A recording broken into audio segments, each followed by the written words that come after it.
this demo, we will go over how you can connect your S3 tables to PuppyGraph to analyze your data as a graph.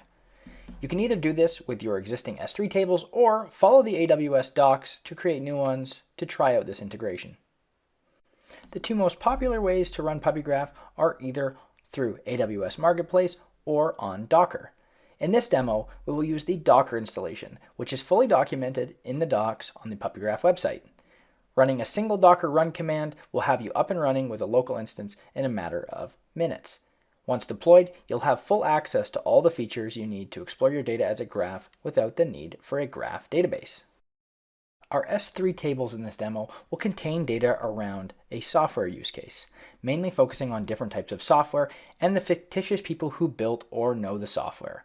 As you can see in the AWS console, all of our data is already populated here, including the created, knows, person, and software tables. Now let's sign into PuppyGraph. Clicking Login will be brought to the schema page. From here, we'll click the Create Graph Schema button and create a graph schema through the UI. Next, we'll add the details for connecting to our S3 tables. To do this, we will pick our catalog type as Apache Iceberg and our metastore type as AWS S3 Tables Catalog. Once all the details are in, we will click Save, and then we will submit the details to the server. Now, PuppyGraph will pull in the schema from our S3 tables and allow us to create our nodes. First, we will create a person node and select the attributes that we want to add to the node. Once we've configured this, we'll click Add Vertex to add it to the schema. Then we will follow the same steps to add a software node.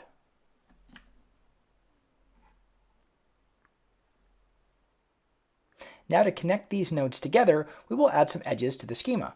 First, we will create the knows edge that will show when there is a relationship between two people. We will then select nodes this edge will connect to and where that relationship data is stored within S3. Then choose the attributes we want to be attached to the edge, and then once complete, we will click Add Edge. Next, we will create our created edge that will link our person nodes to the corresponding software nodes. We will follow the same steps as the previous edge we added and click Add Edge. With these added in, we can now click Submit to send the schema to the server. Once loaded, we can now access the graph and begin querying our data. To see a JSON version of the schema, we can expand it underneath the visualizer for further inspection. If we click on the dashboard page, we can see queries that have been saved for easy access.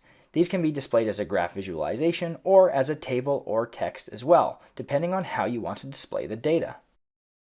In the Visualize screen, you can explore the graph in a more traditional graph visualizer, allowing you to explore the data without any queries required. Lastly, we'll look at the Query screen, where we can run queries against the underlying tables. For example, we can run a gremlin query that will return the attributes associated with a person named Marco.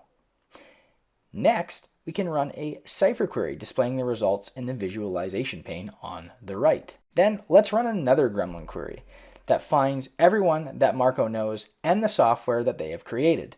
Once run, the results can be seen and explored in the visualization pane on the right.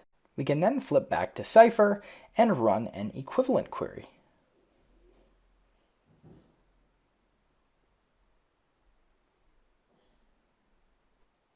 Lastly, if we click on Graph Notebook, we can also run graph queries as a Jupyter Notebook. For more information on how you can get started with AWS S3 Tables and PuppyGraph, visit www.puppygraph.com.